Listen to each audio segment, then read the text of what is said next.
Continuar, né?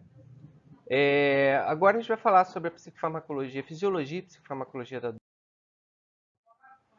Bom, primeiramente a gente tem que definir o que é dor, né? E aí eu vou dizer por que ela está junto dessa aula de homeostase. A minha filha aqui na cozinha acabou de perguntar para mim por que as fibras de dor são desmielinizadas, né? As fibras C. Existem as fibras alfa-delta, mas aí por quê? Porque a dor evolutivamente é mais antiga que a mielina. Isso é muito interessante, porque, ou seja, desde que o sistema nervoso se organizou, né, a resposta, a nocicepção, né, que é a resposta aos estímulos agressivos, ela se organizou também. Então, nada mais na mesa dura é do que o quê? Que é a primeira alça de feedback comportamental, primeiro experiência para uma alça comportamental de feedback para manutenção da homeostase. A dor ela é uma experiência que pode ser tanto externa quanto interna. Você tem uma dor de barriga, você tem a dor porque pisou num espinho. E essa dor, seja interna ou externa, ela vai mobilizar o seu comportamento para que você se preserve, para que você conspire a favor da sua homeostase. Primeira coisa que você precisa fazer nesses momentos é reduzir as variáveis intervenientes da sua vida. Se você está doente, se você está com dor, você fica quieto no seu cantinho, não se expondo a novas agressões, não se envolvendo em novas confusões, né? E toda dor, ela está diretamente acompanhada, assim como um processo crônico de estresse, por uma desvitalização psíquica, uma redução do humor.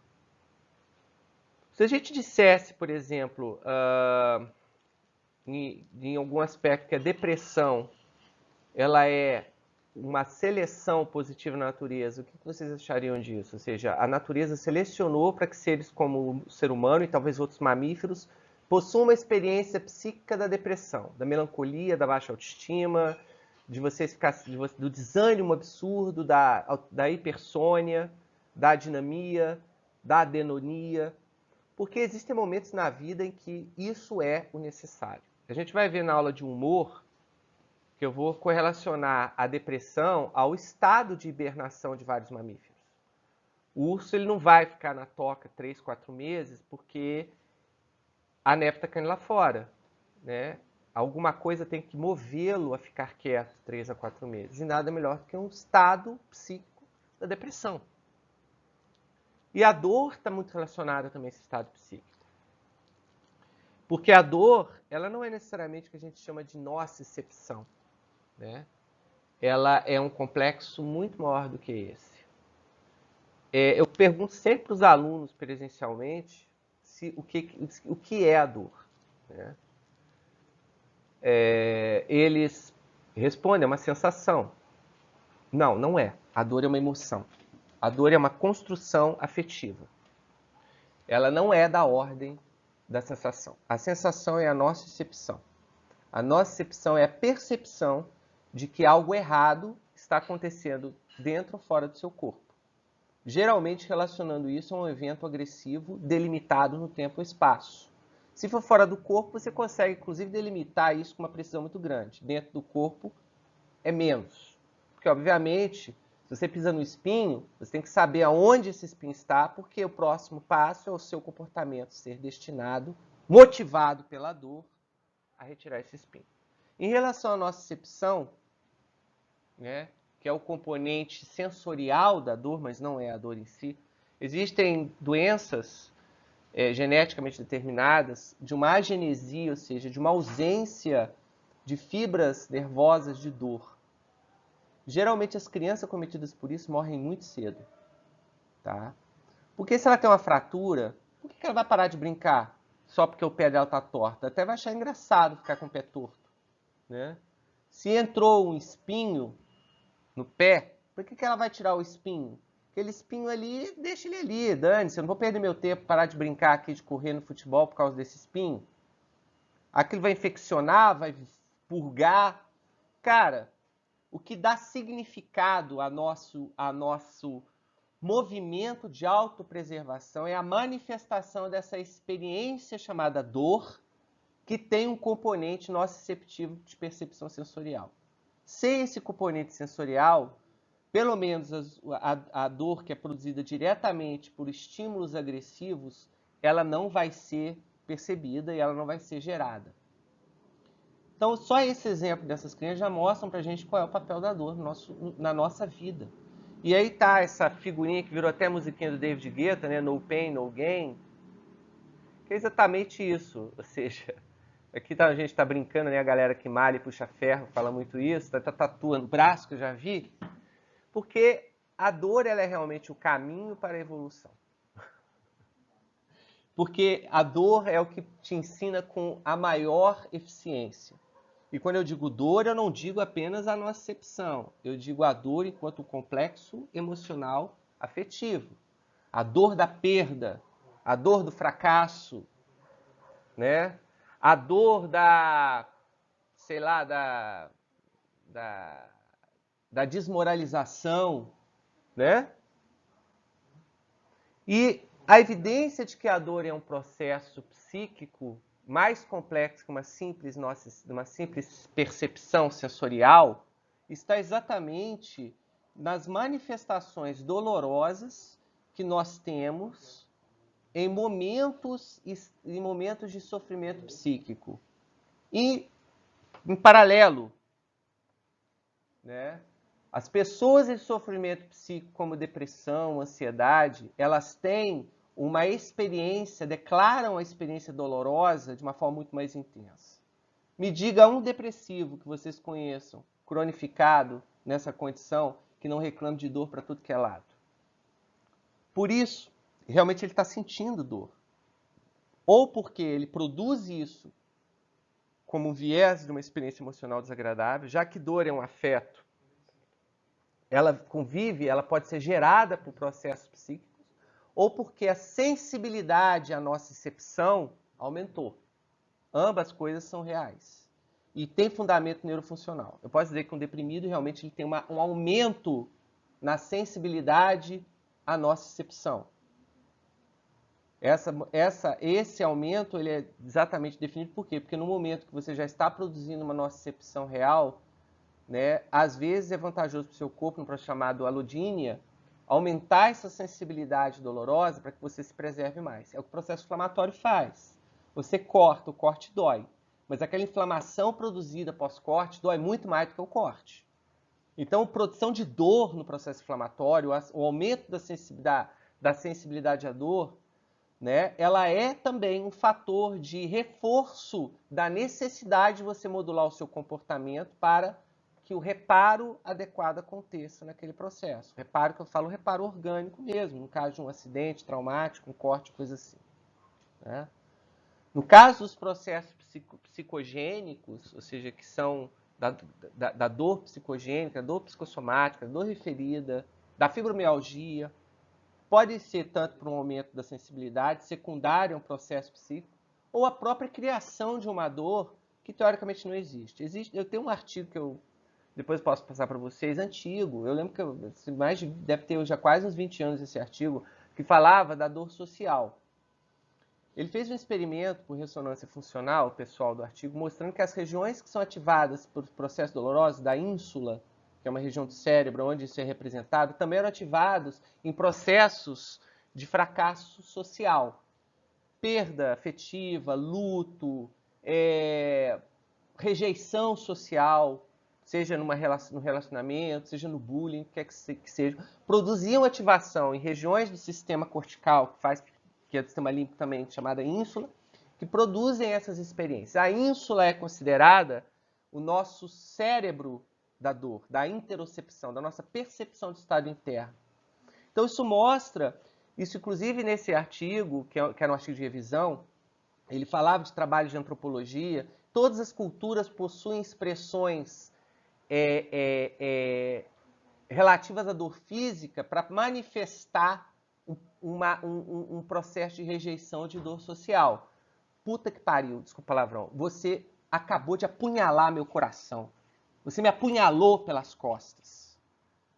Se você observar no momento exato que você está sofrendo sua rejeição social, que você está vendo seu namorado, sua namorada com a vizinha ou vizinho na cama, no momento que você abre a sua rede social e vê que seus amigos estão privativamente lá de alguma forma sentando sarrafo em você, você sente uma dor aguda no meio do peito.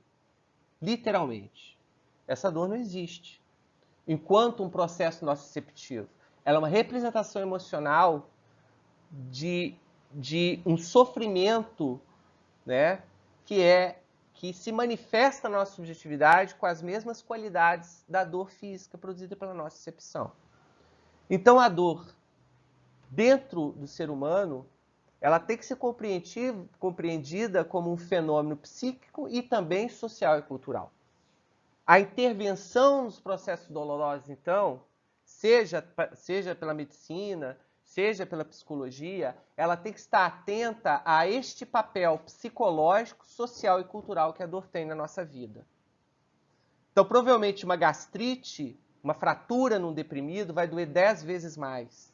Isso talvez explique porque uma pessoa que está com dor física, por uma cólica, às vezes ouve uma palavra de conforto, sente um abraço de uma pessoa amada e essa dor melhora.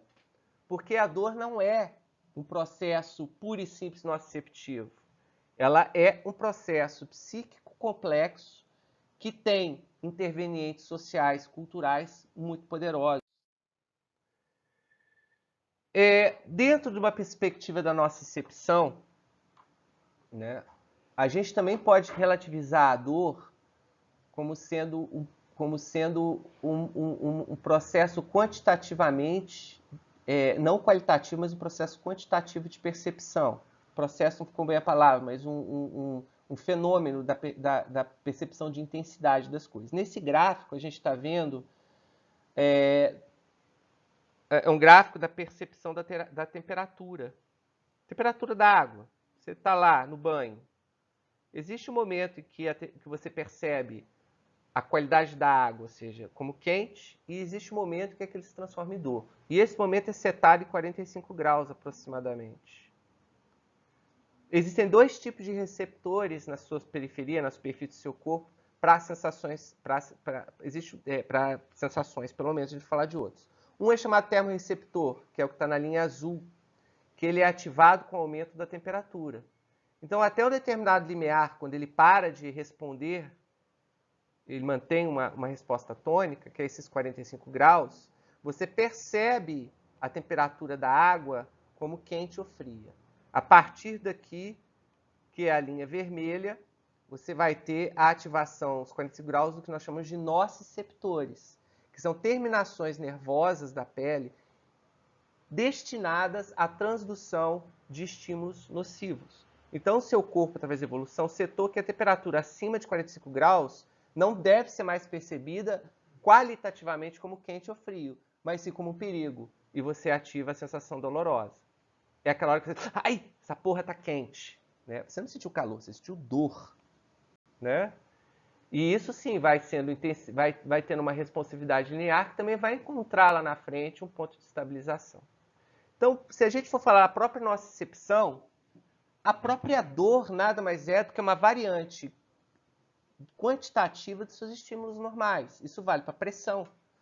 Uma coisa é eu falar que eu estou sentindo a ponta da caneta pressionar. Aqui é tato, mas se eu afundar a caneta na minha mão, a sensação é outra, qualitativamente. É dor. Mas a única coisa que diferencia o tato da dor em relação à caneta é a quantidade de energia que está sendo colocada no ponto da minha pele. Então, do próprio ponto de vista fisiológico, a gente vai ver daqui a pouco, a única coisa que diferencia o receptor de dor, fisiológico não, estrutural, de um receptor para outras sensações, na periferia, é a presença de uma cápsula nos receptores para tato, por exemplo, que amplificam o sinal mecânico. Ou seja, enquanto que para você ativar uma fibra, a fibra nociceptiva, ou seja, o receptor nociceptivo é uma fibra livre, que vai se ativar com quantidade de energia muito maiores. Então, ou seja, a dor, ela nada mais é do que a ativação de uma percepção de quanto uns estímulos normalmente somatosensitivos se tornam perigosos ou representam uma agressão. Isso na periferia. Dentro do corpo, vocês percebem... Deixa eu ver se está aqui no próximo slide. Não, não está, mas eu vou falar para vocês. Vocês percebem a dor como um fenômeno muito indeterminado. Quando você sente cólica, você não sabe onde está a dor. Ela está em algum lugar dentro da sua barriga. Isso é bem simples, porque a evolução não precisaria definir isso para você. Não existia cirurgião na Idade da Pedra. Então não importa se a dor está na vesícula, se o processo inflamatório está no intestino, se o processo inflamatório está no pâncreas, né? Isso não importa. O importante é que tem que haver um sinal de perigo de dentro de você que te alerte e te leve para ficar quietinho na toquinha até aquilo melhorar sozinho, evitando que você se exponha a outros agressores e outros estressores que vão complicar a evolução natural daquele processo. Então, quando você fala em dor visceral, a gente está falando de uma dor que não tem uma determinação topográfica, né? E nem do tempo. Não é uma dor que começa e termina em momentos delimitados do tempo. É mais um estado doloroso, que é exatamente o que a gente observa nos processos psicogênicos, né? Grande parte dos pacientes ansiosos, eles declaram uma dor, um aperto no peito. E muitas vezes se confunde com condições dolorosas viscerais, como, por exemplo, um ataque cardíaco, por exemplo, né? Ou uma gastrite, né? Uma gastrite ou uma esofagite produz uma dor, uma sensação de aperto no peito que é muito parecida com a dor psicogênica. E algumas vezes, com essa sensação de ansiedade, ela é intensa, que leva a pessoa para um pronto-socorro, para se tomar ali um medicamento para dor. Aí você vai fazer um eletro, não tem nada no coração, você faz uma tomografia, não tem nenhum aneurisma, faz uma endoscopia, a mucosa está limpinha, bonitinha, de onde vem essa dor? Ah, meu filho, você está inventando essa dor, você não tem nada não, vai para casa. Cara, ele não está inventando a dor, porque a dor não é uma nocicepção, a dor é uma experiência subjetiva. E olha, e digo mais, hein, que passa com dipirona. Aí a gente vai falar um pouco sobre a psicossomática depois, numa aula dessas da vida. Então, o que eu posso dizer que a dor é? A dor é um afeto subjetivo relacionado a um processo agressivo, sendo que esse processo agressivo é identificado dentro do seu corpo como uma variação de intensidade de processos somatosensitivos normais, tá? Isso vale até para o paladar, gente. A pimenta produz dor, ela não produz gosto, né? E nem toda dor corresponde a uma nocicepção, realmente. Agora, a gente está falando aqui todo o tempo dentro da perspectiva da dor psicogênica, né?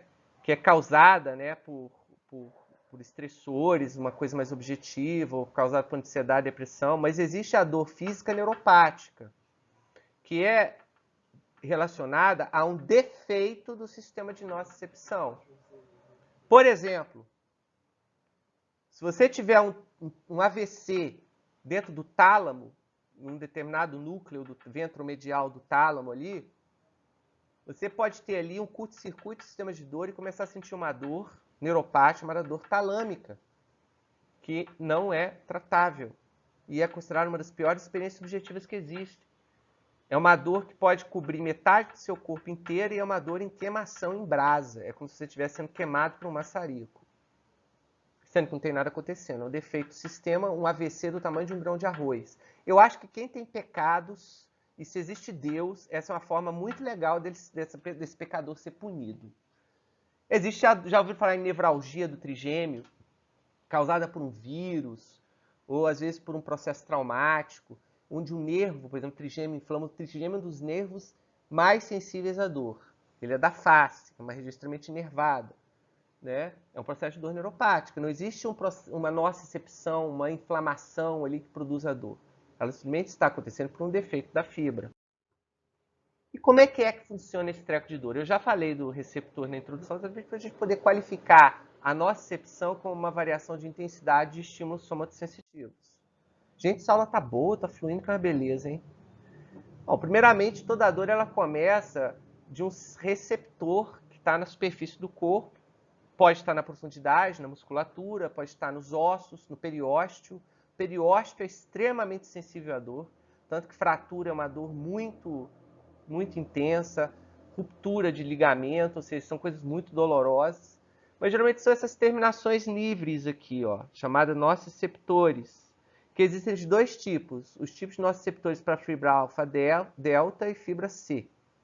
A fibra C é uma fibra fina e sem mielina, que são os quatro. Porque o que determina o tipo de, assim, o grande lance dos dois tipos de fibra é a velocidade de condução do estímulo e a capacidade de você localizar ele no espaço. A fibra C é uma fibra sem mielina, ou seja, uma fibra fininha. Lembra da mielina da aula de potencial de ação? Então o estímulo, o potencial de ação produzido, ele vai chegar mais lentamente no sistema nervoso e dá uma dor que você não consegue localizar com tanta perfeição. É análogo quando você queima ou está com o braço inflamado, fica aquele processo doloroso contínuo que você sabe que está na mão, mas não sabe exatamente me dizer aonde. Já a fibra alfa-delta é uma mistura do tato discriminativo e topográfico com dor. Já é uma fibra mielinizada que transmite com velocidade. Ela só funciona no exato momento do processo agressivo. Se você encosta a mão numa chapa quente, você nota que o primeiro dor é muito mais um susto, né? Nem parece dor, é um choque, sei lá, uma coisa. É a fibra alfa-delta, que é quase imediato. Exatamente para você ter um primeiro comportamento reflexo de retirada ou de retirar aquele espinho, aquela coisa da sua mão, né? Ou seja, um reflexo de retirada. É a fibra alfa-delta. Se você quiser fazer uma experiência exata da dor da fibra C, saber, assim, delimitar ela, separar ela da fibra alfa-delta, é só você pegar um cubo de gelo. Você pega o cubo de gelo, você não sente dor nos primeiros segundos. A dor ela vai começando após alguns segundos e vai ficando cada vez mais intensa. Isso é clássico da ativação da fibra C de dor, que são as terminações nervosas. Esses outros corpúsculos aqui, eles são corpúsculos táteis, que não vou explicar para vocês, porque não cabe dentro dessa aula, né? Que são diretamente relacionados aqui o termorreceptor, corpúsculo de Marx, que sente exatamente o toque de pressão, né? O corpúsculo de Pacini, que são corpúsculos responsáveis por diversos tipos de sensações da pele, somatosensitivas. E os processos nociceptivos são veiculados pelas fibras C e fibra alfa-delta. E quando você tem um processo de trauma e de lesão, como essa figura do Kandel, tá, gente? Kandel é um livro de neurofisiologia e está trazendo uma figura de processo inflamatório. Isso mostra exatamente por que os processos inflamatórios produzem dor. Depois de uma lesão, diversas substâncias, entre elas, olha aqui, o potássio, né, que é intracelular, ou seja, você rompe célula, você libera potássio ali no meio, eles vão ter ativamente, né, um papel de aumentar a sensibilidade dos receptores de dor ali, fazendo com que eles às vezes se ativem sem estímulos nociceptivos atuais. É aquela dor da inflamação. Se observar, quando você machuca a sua mão, né, você tem um ponto. Deixa eu ver se dá para ver na caneta aqui. Ai, tá uma droga. Você teria aqui um pontinho, né, que é o local que você está com trauma. Mas uma região ao redor desse local também fica dolorosa. É o que chama de alodínia, que é esse processo de produção de dor sem nocicepção local através de um processo inflamatório. E esses processos dolorosos, eles também, através, por exemplo, da substância P, que é um peptídeo diretamente relacionado ao sistema de dor, eles também vão ter uma ação na modulação do processo inflamatório. Olha que interessante, a sua sensação de dor, tá? Ou seja, o nociceptor, ao mesmo tempo que é um neurônio aferente, que leva um estímulo para o sistema nervoso central, comunicando uma nocicepção ou uma inflamação, ele também secreta alguns neuropeptídeos, como a substância P, que terão um efeito direto na modulação do processo inflamatório. Então, eu posso dizer que uma dor poderia produzir uma inflamação? Sim, modular essa inflamação. E será que um processo de dor psicogênica poderia, por top-down, produzir algum tipo de efeito dentro da fisiologia da inflamação? Isso eu já não sei responder. Nem sei se tem trabalho sobre isso, mas é uma especulação viável. Quando esse terminal, essa terminação nervosa, seja fibra C ou fibra alfa-delta, chega no sistema nervoso central, ela vai encontrar um mecanismo, um circuito neural chamado de portão da dor. É um circuito muito simples e muito interessante, que dá para fazer uma explicação didática. Esse neurônio nociceptivo, tá? Que chega no sistema nervoso central, aonde? Na medula. Eu não expliquei a neuroanatomia nesse nível, mas a medula, aqui eu estou desenhando aqui uma medula. Ela tem, assim, ela cortada em nível axial, ou seja, um corte assim na medula. Né? Ela tem uma massa cinzenta, que é exatamente corpos neuronais, que formam um H dentro dela. Aqui é a parte posterior, aqui é a parte anterior. Ou seja, aqui em cima, eu estou apontando, está a pele das costas, ou seja, a parte posterior. As fibras sensitivas, elas entram e vêm aqui para a parte posterior do H, que é chamado corno posterior. Enquanto que a parte anterior do H emite eferências motoras. Então você tem aqui um circuito, a gente já viu figuras disso, né, em outras aulas, eu só não me atentei a explicar isso para vocês antes, desculpe, né? Sou um professor imperfeito, mas isso aqui forma exatamente a primeira alça de estímulo-resposta que a gente viu na aula de Organização da Neurobiologia de Sistemas, que é o reflexo. Encostou na chapa, a fibra alfa-delta, que está entrando pelo corno posterior, imediatamente se conecta com neurônios motores do corno anterior e no mesmo segmento produz uma reação motora de retirada. Isso acontece para adultos. Geralmente, esse arco reflexo ele é para a resposta nociceptiva comportamental imediata, que é um reflexo. Então, na verdade, quando esse neurônio que está aqui chega através do corno posterior, da raiz posterior dos nervos, na medula, a primeira coisa que ele vai fazer é se conectar com o interneurônio, que é esse aqui.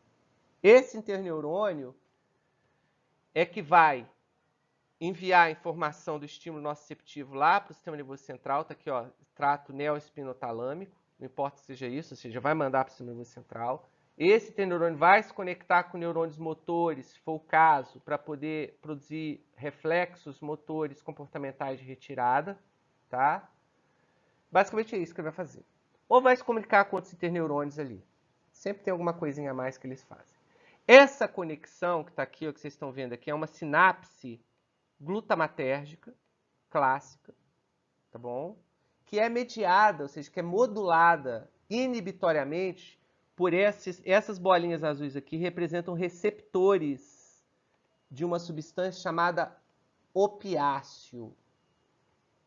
Essa palavra deve lembrar alguma coisa para vocês. Ópio, opioide, né?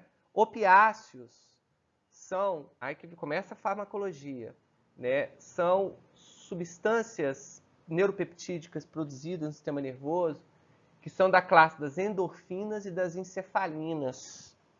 Essas duas substâncias, elas têm um papel modulatório no sistema nervoso, em vários lugares. Elas têm papéis diversos no nervoso. Mas aqui na medula, no corno posterior da medula, eles inibem a atividade sináptica de transmissão de dor.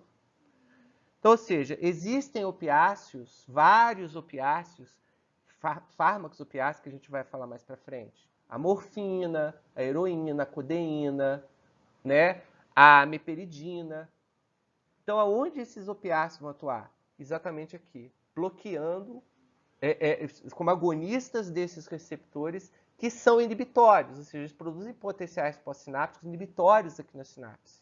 O que eles vão fazer? Eles vão reduzir a responsividade desse neurônio associativo de segunda ordem ao estímulo nociceptivo que está chegando aqui. Ou seja, ele vai barrar aqui, a progressão do estímulo doloroso. Tá? Esses receptores opioides, tá?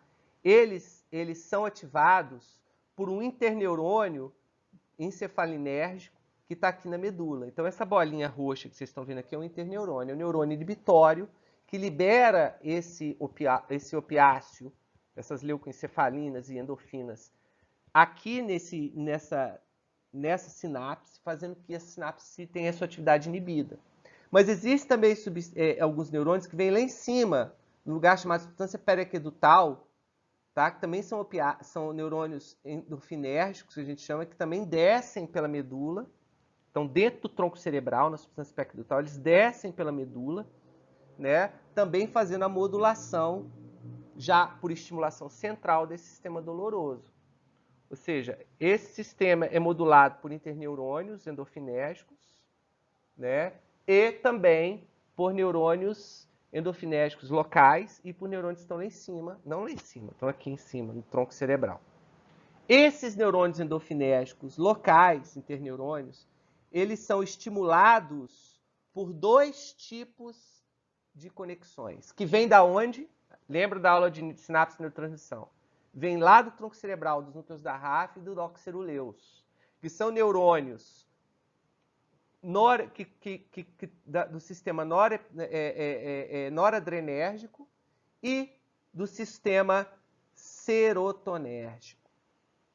Então, esses dois sistemas que têm um papel potente de neuromodulação encefálica, e a gente já falou disso na aula de... Gente, essa aula tá boa, hein? Eu tô fluindo, podia ser sempre assim. A gente falou isso na aula de sinapse e neurotransmissão. Aqui, eles vão ter um papel modulador neste circuito do portão da dor, doloroso. E qual é esse papel? Estimulando o neurônio endorfinérgico e, por isso, diminuindo a atividade, a transmissão sináptica de estímulo doloroso, que vem pela fibra nociceptiva para dentro do sistema nervoso. Então, esse sistema endorfinérgico, que vem tanto lá do sistema periaquedutal, quanto é mediado por conexões também do tronco cerebral, serotonérgicas e noradrenérgicas, tem um papel para modular negativamente a nocicepção. Ou seja, eles diminuem a sensibilidade do sistema nervoso a estímulos nociceptivos. Isso tem vários motivos para isso acontecer. Primeiro, a gente produz milhares de microtraumas por dia no nosso corpo. Você está andando, você está rompendo fibra muscular, você está lesando cápsula da articulação, você está rompendo fibras de tendão, né? A dor, né?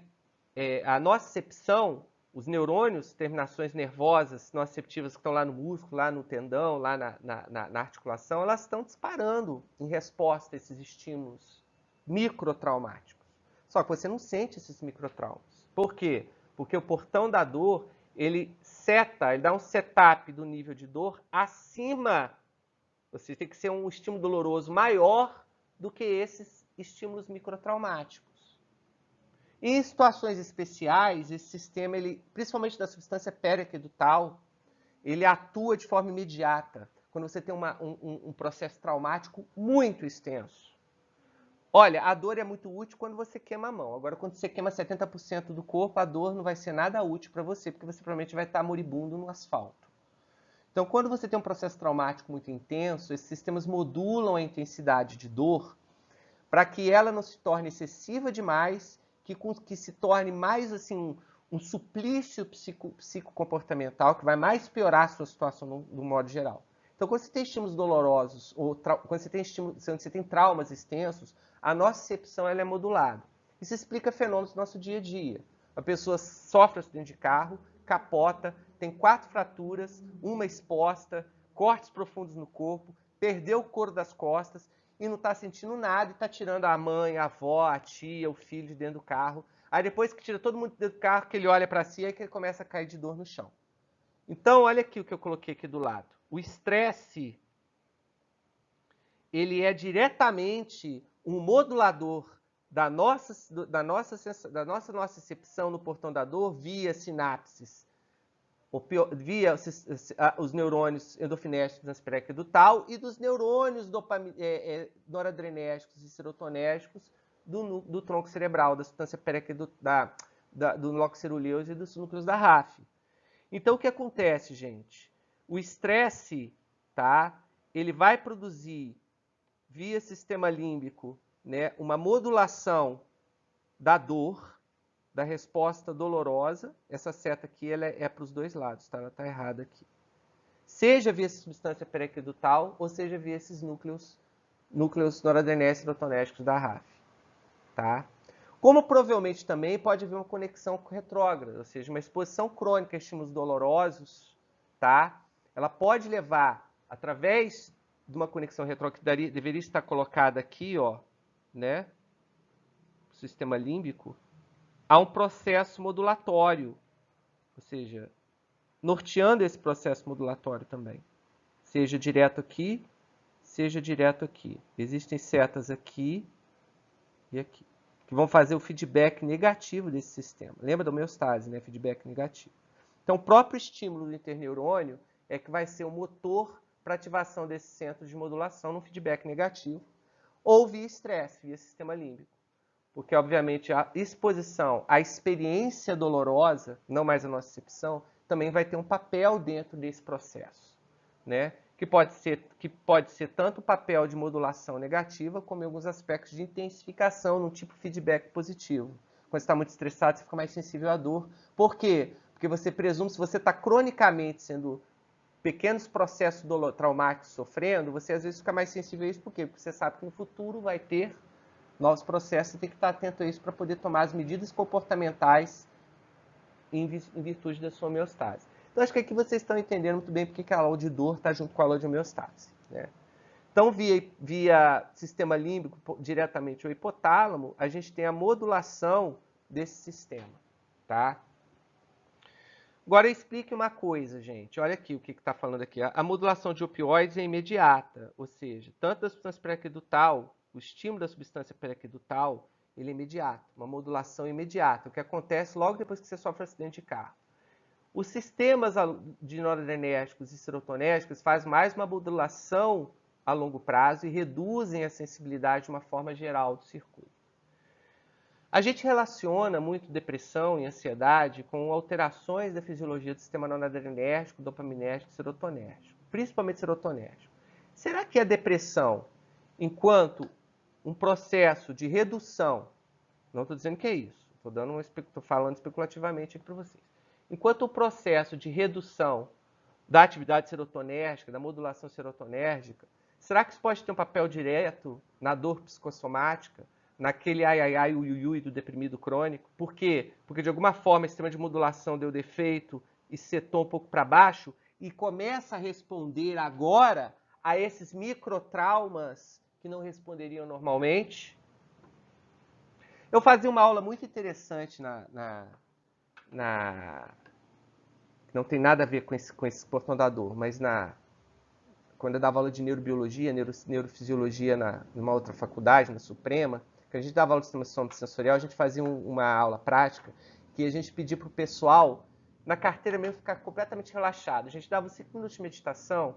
Já viram como é meditação, né? De relaxamento. Agora relaxa o pé, relaxa o dedão, relaxa o tornozelo. A gente fazia isso falando para as pessoas procurarem dor. Procura alguma dor no pé, alguma dor no tornozelo, alguma dor no joelho. Vai sentindo, procura dor. Tá sentindo alguma dor na unha, aquele cantinho de unha que fica pegando no sapato, sabe? Né? E aquele joelho que você deu aquela torcidinha semana passada, quando você estava subindo a escada correndo. Cara, com exceção, a galera saía mancando, toda dolorida da aula. Isso mostra que um grande modulador da dor, e quando eu digo assim, dor, não só nocicepção, é a nossa própria atenção. Se você sabe que você está com um problema, você volta a sua atenção para aquele problema, e grande parte da dor causada daquele problema é, na verdade, um processo atencional que está interferindo nessa nocicepção. E é uma nocicepção real, muitas vezes. Talvez exista também, através dos processos de ansiedade, né, o que os processos de ansiedade fazem? Eles modulam totalmente o sistema noradrenérgico, os processos intencionais e serotonérgicos. E isso é especulativo, mas provavelmente eles estão modulando negativamente, ou seja, estão diminuindo, mexendo nesse sistema de modulação da dor, fazendo você ficar mais sensível à dor. Isso acontece realmente. Durante a descarga simpática, reflexo fulgoluta, você fica mais reativo, inclusive a nocicepção, né? Então, esse portão da dor, gente, na aula de hoje, é onde a psicofarmacologia da dor vai atuar. Eu estou dando essa aula de psicofarmacologia da dor porque 90% dos pacientes psicocoisados, eles reclamam de dor, né? Crônicos, principalmente. E muitas vezes essa dor, né, ela pode estar relacionada com uma alteração, ou seja, um aumento da vigilância interna. Se você está ansioso, está com medo, você começa a se vigiar também, assim você começa a fazer como aconteceu com os meninos na aula, perceber processos dolorosos que sua consciência ignoraria. talvez até mexendo ativamente na modulação desse portão da dor através do circuito noradrenérgico e serotonérgico, né? Você tá produzindo emoções tristes, o que produz do ponto de vista psicogênico dor, porque dor é uma emoção, uma experiência complexa, né? Ou porque realmente você está, devido aos processos crônicos de uma depressão, vai levar a resposta crônica ao estresse, mudando aqueles processos bioquímicos da própria resposta inflamatória, aumentando a sensibilidade de uma forma periférica até aos processos dolorosos. Então, o tratamento da dor, ele geralmente acompanha os tratamentos psicofarmacológicos na psiquiatria e mais, eles se confluem. Né? Eu vou falar aqui do tratamento da dor de uma forma geral, de qualquer dor. Gravar esse slide de novo, deu um pau aqui, eu fico apavorado, estou falando aqui há 40 minutos para vocês, né? Imagina se eu perco tudo, e essa aula está maravilhosa, modéstia à parte. Bom, então a gente vai falar do tratamento da dor, né, em diversos níveis de sistema, tá? Desde a nocicepção até dentro do próprio cérebro, no sistema nervoso central, né, aonde a experiência dolorosa, né, ela tá sendo formada, né? Quando eu falei que a maioria dos tratamentos para dor dentro de pacientes psiquiátricos não são dores neuropáticas, né, são dores neuropsicogênicas e tudo, né, eles se confluem com tratamentos para ansiedade e depressão, isso é uma verdade, as medicações são as mesmas. A gente não sabe muito bem onde elas vão atuar, mas, por exemplo, um antidepressivo, que é o inibidor da recaptação de serotonina, ele vai atuar tanto nas sinapses serotonérgicas do cérebro, como na sinapse serotonérgica lá do portão da dor. Então, todo antidepressivo, ele de alguma forma, pode tratar processos dolorosos também, a gente vai ver isso aqui. Agora a gente vai passar, eu vou falar um pouquinho sobre a farmacologia, né, os fármacos para tratamento da dor. Primeiro são os opiáceos. Opiáceo é uma coisa, opioide é outra. Opioide é orgânico, endógeno. Opiáceo é droga que tem um papel nos receptores opioides, tá? Que são geralmente derivados de uma flor chamada papoula. Vocês devem ter ouvido falar dela, que dela se extrai um alcaloide chamado ópio, né? Na verdade é uma maconha super oriental, assim, é uma massa, né? Um troço, ópio é um extrato vegetal, que daquele extrato vegetal se purificam vários alcaloides, né? A heroína, por exemplo, é um alcaloide purificado dali. Então existem os alcaloides sintéticos, extraídos do ópio, e existem aqueles que são sintetizados em laboratório. Não me perguntem qual é qual, porque eu não faço a menor questão de lembrar. Tá? Mas eu digo que alguns desses alcaloides, como a heroína, chegam a ser 10 mil vezes mais potentes como agonista no receptor opioide do que a própria endorfina e encefalina que atuam ali. Então, olha o poder dessa substância. É uma medicação que é um agonista pleno, que é mais poderoso do que o neurotransmissor que ativa naturalmente aquele receptor. Basicamente, os receptores são de duas famílias, família Mi e Delta. Precisa saber disso? Não. Eu estou falando o que a gente está falando. Que são sensíveis a endorfinas e encefalinas. Tá? Na verdade, elas vão atuar principalmente na modulação, ou seja, nos receptores pré-sinápticos, né, naquele portão da dor, na modulação da atividade das fibras nociceptivas alfa, delta e C. Mas ela também tem uma ação central, que contribui para o tratamento da dor, que é sedativa, ansiolítica e principalmente hedônica. Por isso que heroína, morfina, tudo isso vira droga de abuso. Porque eles têm uma ação psicogênica muito forte, tá? Ansiolítica e hedônica.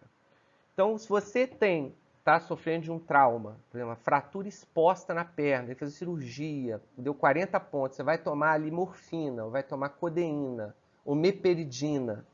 Se você ficar tomando aqui, a primeira dose que vocês tomarem, vocês vão sentir, além da analgesia, que é muito potente e imediata, vocês vão sentir uma onda de prazer. Eu lembro até hoje, uma vez que eu estava no pronto-socorro lá em São João del Rei, logo que eu ainda nem tinha barba, nem cabelo no peito eu tinha direito, tinha 24 anos, né? A Amanda ainda fazia cocô na fralda.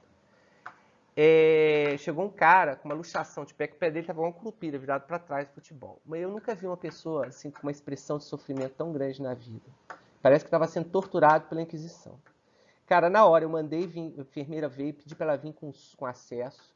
Na hora que eu tô a gente fez uma coisa chamada solução analgésica, a gente dilui meperidina, que é um opiáceo muito potente, e injeta devagarzinho, até a pessoa sentir essa dor. Eu lembro da cara dele, a cara dele foi assim. Ai, que assim,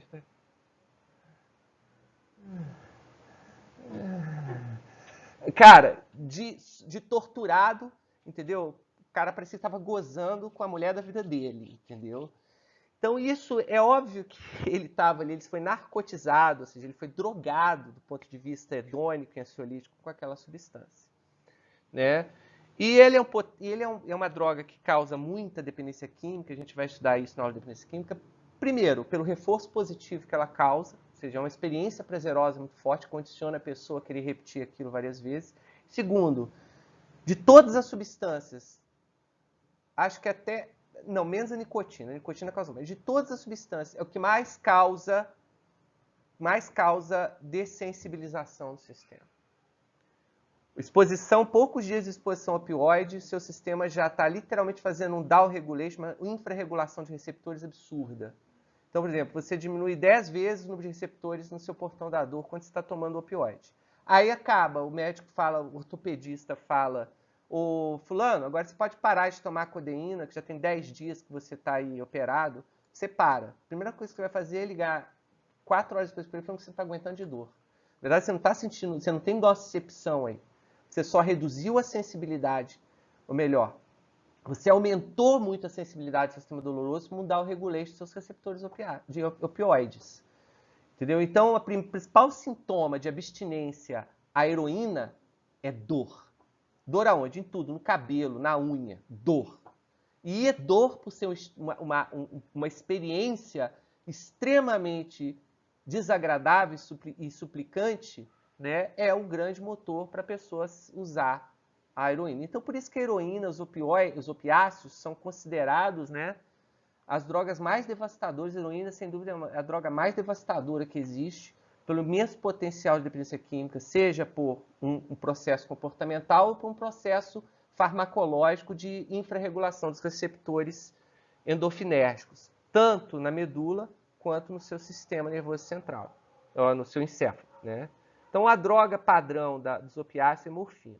Então, quando a gente indica morfina, opiáceos, primeiro, eles são usados na indução anestésica. Fentanila é um opiáceo 100 mil vezes mais potente que as endorfinas encefalinas, que além de bloquear completamente a dor, bloqueia a dor, ela também suprime a consciência, ou seja, é um sedativo muito potente para anestesia.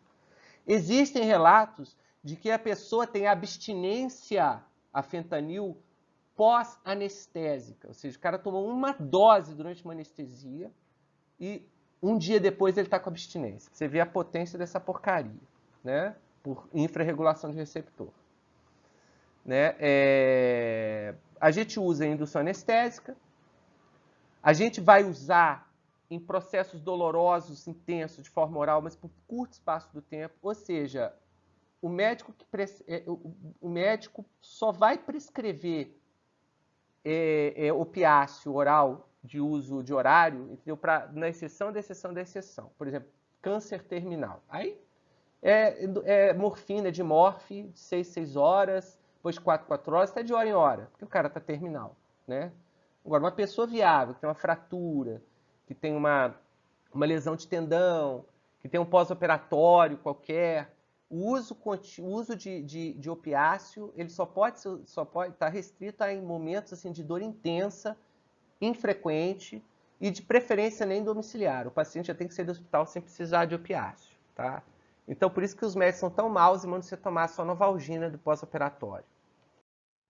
A segunda classe de droga, que vai ter um efeito tanto na medula quanto também no sistema nervoso central, tá? Ela não ela não está descrita aqui, ela está descrita como o agonista alfa-2, O agonista alfa-2 é um agonista receptor noradrenérgico, mas eu não vou falar especificamente de nenhum agonista alfa-2 aqui, especificamente. Apesar de vários desses antidepressivos, somente alguns inibidores seletivos, como os inibidores de serotonina e noradrenalina, eles também vão ter algum efeito agonista, né, alfa-2, ou seja, um agonista adrenérgico. Então, o agonista alfa-2 estimula a neurônio adrenérgico, que vai estimular, que vai aumentar ou seja, estimula o receptor adrenérgico, que vai ter, então, um efeito analgésico também, um efeito de modulação do portão da dor. Mas a gente vai falar do que a gente usa no dia a dia, que são os inibidores seletivos, dos inibidores da recaptação de nora e serotonina, que são antidepressivos. A amitriptilina é um deles, tá? Apesar de ela ser um tricíclico, esse é o efeito farmacológico antidepressivo dela. Ou seja, as medicações, desde os primeiros antidepressivos, que são os tricíclicos, eles têm essa função de bloquear ou reduzir a recaptação da serotonina e noradrenalina, aumentando a atividade desses dois neurotransmissores, né? Ou seja, a atividade de sinapse ela é estendida em intensidade no tempo com o uso dessas medicações. Então, por isso, eles também são usados não para tratamento de dor aguda, um pós-operatório, mas eles são usados para que as pessoas têm dor crônica. Teoricamente, qualquer dor crônica, gota, nevralgia, uma dor neuropática, né? Você usa essas medicações, você diminui a sensação dolorosa, tá? Aumentando o limiar para a dor. Eles dão, já expliquei como eles agem, né? Principalmente aumentando os níveis de serotonina e noradrenalina, mas eles também têm, dependendo da medicação, todos eles vão ter ação antidepressiva. Então, por exemplo, se você tem um paciente depressivo crônico que reclama de dor crônica, pode ser até por um motivo clínico real, uma úlcera de perna, muito comum, diabético, úlcera de perna, deprimido. Você usa uma medicação dessa classe, você está tratando dois problemas com o mesmo remédio. Está atuando tanto dentro do sistema nervoso central, melhorando os sintomas depressivos, quanto você está atuando na periferia, aumentando o bloqueio do portão da dor.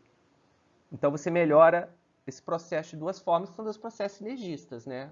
Dor piora a depressão, depressão piora a dor. Agora, se for uma dor psicogênica, provavelmente ela vai melhorar porque o estado emocional da pessoa melhora, né? Depois a gente vai falar mais sobre tratamento de depressão. Eu estou aqui dando uma pincelada bem rápida, porque realmente o buraco é muito mais embaixo, porque 90% das depressões não são depressão, mas a gente vai falar na hora de depressão, mas tudo bem. A droga modelo é a duloxetina, tá? Que ela tem a maior potência de inibição noradrenérgica, de inibição da recaptação noradrenérgica. Que o sistema noradrenérgico ele é mais potente serotonérgico no bloqueio na modulação da dor. Agora, o problema da duloxetina principal é que porque ela tem uma potência noradrenérgica muito grande, então muitos pacientes ansiosos não toleram ela. Por um aumento do tônus noradrenérgico dentro do sistema nervoso central, que a gente já viu na aula de neurotransmissão, né? Ele responde pelos processos ansiogênicos no cérebro. Então, você dá uma droga que está hiperexcitando e aumentando, ou seja, a susceptibilidade para os sintomas ansiosos, né? Mas a duloxetina ela é muito boa para tratar dores crônicas, neuropáticas, ou não, né? Ou relacionadas com a depressão sem ansiedade. Porque geralmente a gente associa essa medicação a uma que é tão boa quanto, se não for melhor, que são anticonvulsivantes. Antigamente a gente usava carbamazepina nesse papel. Hoje a gente tem os dois análogos da carbamazepina, que é a duloxetina, que é a pregabalina e a gabapentina. O que essas medicações fazem? Elas são bloqueadores de canais de cálcio do tipo alfa-2 delta. O que vocês acham que esse bloqueador de canal de cálcio faz? Ele bloqueia o fluxo de cálcio. Onde? Na membrana pré-sináptica. O que isso faz? Reduzindo a degranulação da sinapse. Fazendo o quê? Reduzindo a atividade de neurotransmissão. E onde que eles atuam?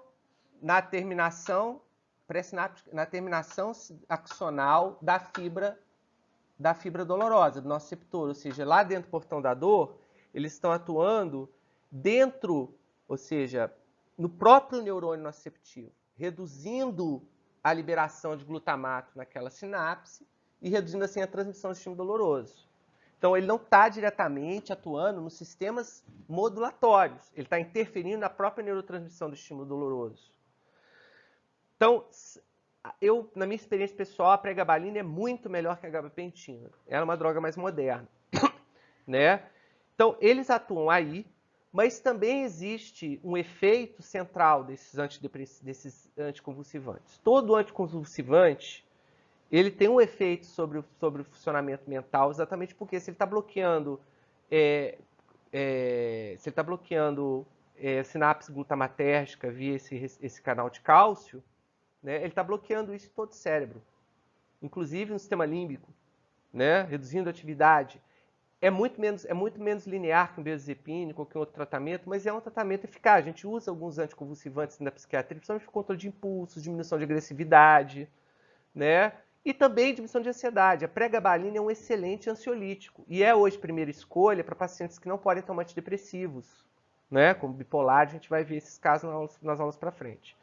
E se ela é um ansiolítico, ela também vai funcionar modulando centralmente a dor. A pessoa vai diminuir essa vigilância interna, né? Vai desfocar a atenção do próprio corpo, o que vai fenomenologicamente reduzir a percepção dolorosa dele de uma forma geral, né? Então eu colocaria pregabalina. Hoje, 90% das pessoas que tratam dor, sejam psiquiatras ou não psiquiatras, o primeiro receituário vai ser pregabalina com duloxetina, associado. 30 de duloxetina com 150 de pregabalina. Eu começo com uma das duas porque eu sou um psiquiatra conservador. Geralmente eu começo sempre com a pregabalina, porque ela também tem um efeito ansiolítico. Já a duloxetina, por causa da grande potência noradrenérgica, pode atrapalhar o meu meio de campo aí. Se não funciona, eu associo a duloxetina. Outra substância agora que a gente vai falar para tratar a dor, que agora não está mais no sistema nervoso central, agora a gente está na periferia, são os anti-inflamatórios.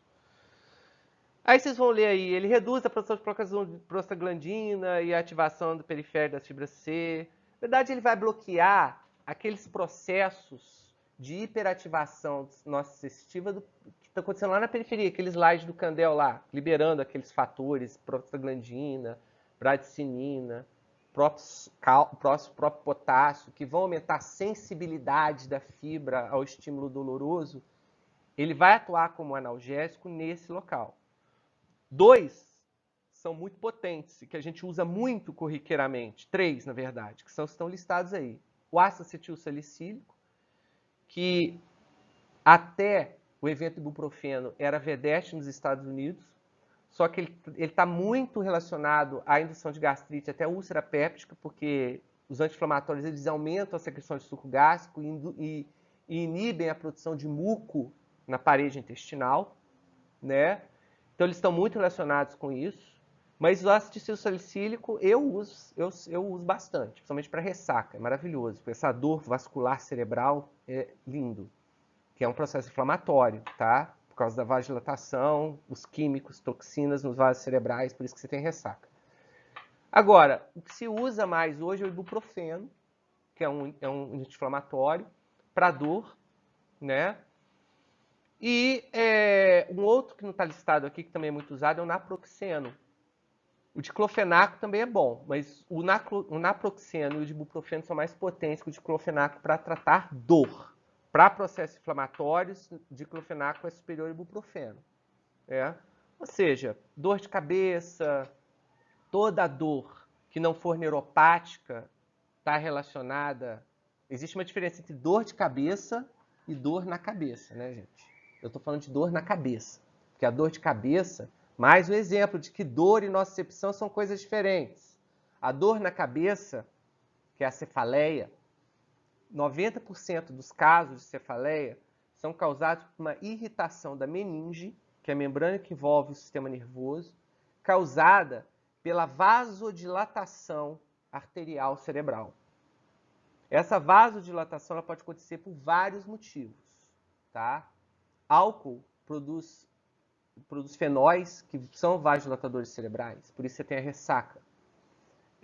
Quando você vasodilata, o que acontece? Você exuda líquido do vaso, que induz um processo inflamatório na meninge que é extremamente dolorosa, extremamente sensível a dor, a nocicepção, né? Progesterona pode causar essa vasodilatação.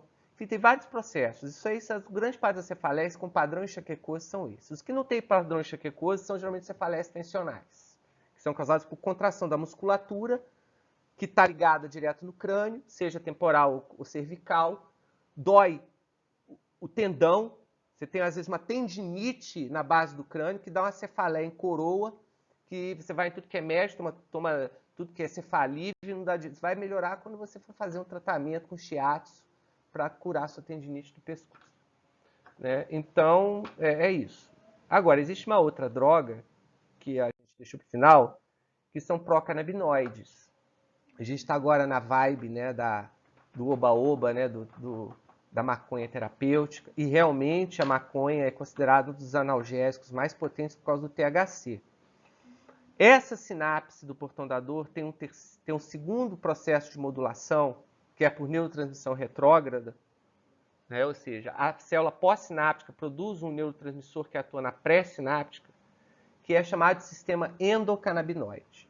Ele está presente no portão da dor, está presente no sistema límbico, está presente no córtex pré-frontal, está presente no hipocampo. Ou seja, a maioria das estruturas do sistema nervoso central, a maioria das conexões sinápticas do sistema nervoso central tem como o processo de modulação retrógrada os sistemas endocannabinoides, representados principalmente pela amantadida. Memantida. Não, memantida é remédio. É amantadida. Eu acho que é, eu não lembro. Não tem problema, tá? É o canabinoide endógeno, né? Ele é produzido na célula pós-sináptica. Quando a célula pós-sináptica ela atinge um nível de hiperexcitação, essa membrana pós-sináptica começa a liberar esse endocannabinoide que se liga a receptores na célula pré-sináptica, que são receptores inibitórios, que vão reduzir a atividade pré-sináptica e, por isso, reduzir toda a transmissão sináptica nesse local. Por isso que a maconha é ansiolítico, por isso que a maconha é analgésico, mas é por isso também que a maconha te deixa abobalhado, bloqueia a sua aquisição de novas memórias, inibe, se você for adolescente, o desenvolvimento do seu córtex pré-frontal, porque esses receptores CB1 e CB2, principalmente o CB1 CB2 está mais relacionado com a neurogênese, também modulam o desenvolvimento do sistema nervoso negativamente. O córtex pré-frontal está em desenvolvimento a gente já viu isso na aula de plasticidade, até o final da adolescência. E alguns estudos falam até os 26, 27 anos. Então, o namorado da minha filha tem 27 anos, ele ainda tem um pré-frontal em desenvolvimento, né? Que é exatamente a estrutura do seu cérebro gestor. Então, provavelmente o uso de maconha na adolescência, ele vai interferir na neurogênese, no desenvolvimento neural do seu córtex pré-frontal, que é o seu córtex gestor. Vocês lembram da aula de cérebro anterior, né? Ou seja, é a sede do seu comportamento consciente.